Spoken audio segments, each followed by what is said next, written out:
Okay, so now that we have our collection preview, we need to start looking at building our menu item component. So we know that our menu item component is going to consist of a image, as well as a title, a price, and this button that allows us to add it to the cart. Now, we're not going to actually add any of the functionality in just yet. We haven't really considered how to handle our cart yet, but let's just build out this component first. So let's add in a collection item into our components. And in our folder, we're going to do the same thing we've been doing, our collection item.component.jsx, and then our collection item.styles.scss. The more you type this, the better you'll get at it. Which is always what's really interesting, is that at first it always seems a little repetitive, but you actually find that you really do end up remembering everything and what their purpose is the more you practice typing the same folder structure for your components and what to do with them. Okay, so now for our collection item, we know that we need certain things to come in order to populate our menu item, but we don't need any state. So let's make another functional component.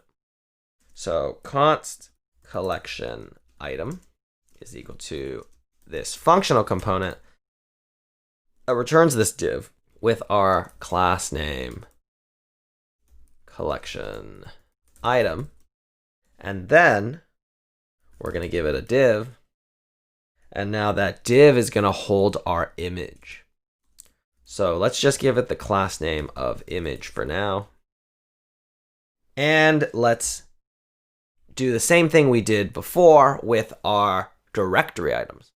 So instead, we know that what we're going to pass in will be an ID. We will also get our name.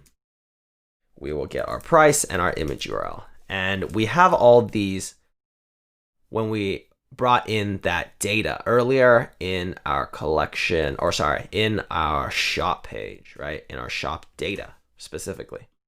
So we need an ID, name, image URL, and price. Now we are going to put in what we did before with our style, and we are going to do background image goes to our string interpolation value of image URL.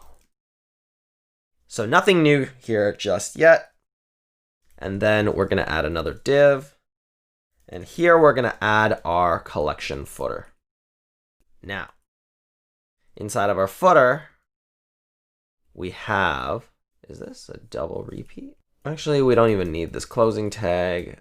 We are going to bring in our span, which will be our name, as well as our price. Awesome. Okay. Now, let's export this out. And let's bring in the styles that we have for this component. So I've written them already for us, but we can take a quick look at what they are. So inside of our collection item, we are styling our image so that its height is 95%. Now, that means that our collection footer's height will be 5% of the total height of our collection item, which will be 350 pixels. So this is pretty much going to be the layout for our actual component, what we see here. So one important thing to note is that this flex column on our collection item will essentially allow our footer and our image to sit in a vertical alignment, right?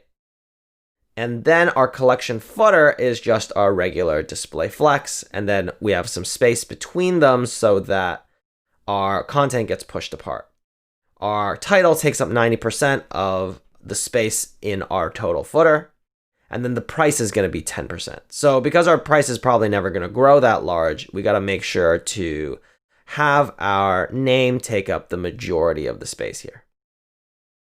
Okay. Now, if we import in our collection item to our collection preview so that we can access the new collection item we wrote. We can now, instead of doing this div, just map it through like so. And because we need the properties on the item that we had before, we're just going to do what we did earlier. And we're going to destructure off our ID, but we're also going to destructure the rest of our item props and pass that through like so. Let's do other item props. Whoops. And now it's no longer a div. We'll just make sure to destructure or spread our other item props into our collection item. Oh, we also have to style our collection preview. So those stylings are down here. Okay, there we go. So we have our price and we have our thing. Because there's no styling coming through, let's just inspect quickly and see if we're missing something. So while you code, you might see this happen. You just want to make sure that our naming is correct for everything and we're getting the styles. So I don't see the styles that we wrote being applied here. Although we are getting the actual image right here being rendered. So, oh, I see. Our collection preview, our collection item. Oh, we didn't save. There we go. Silly mistakes. So sometimes if you just take a look inside of your DevTools, it's very easy to see where perhaps we are going wrong, because we know for sure, due to the way that React is set up, everything should be in at a specific time. So if it's not being loaded, then we probably messed up our import, right? Which we checked first, right? We made sure that we were importing in the right collection item, which we were. And then we checked if we had our naming, like our class names, correct, which we did. So then it just turned out we didn't save it. So it's a silly error, but there's tons of those as you become a professional developer. A lot of the times you'll find that you're just banging your head against the wall for 30 minutes only to find out that you had a slight typo.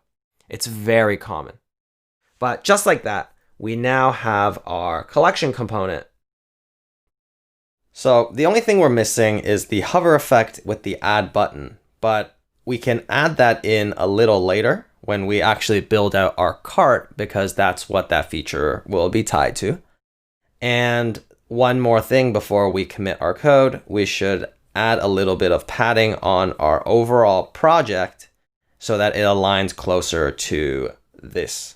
So let's go into our app.css and let's do padding 20 pixels and 80 pixels. So I want 20 pixels on the top and the bottom and then 80 pixels on the side. And now it looks closer. So this may be a little bit more than what we had. So let's actually make this 60 pixels maybe. It's a little better. That's pretty good. So now let's commit our code. Let's go back to our terminal. Let's do a git add. All right, let's see what we first have to commit. Okay, git add. And then let's do git commit. Updating our app with a shop page, collection preview component, and collection item component. And now let's just git push origin master. Okay, our code is up. Now let's move on.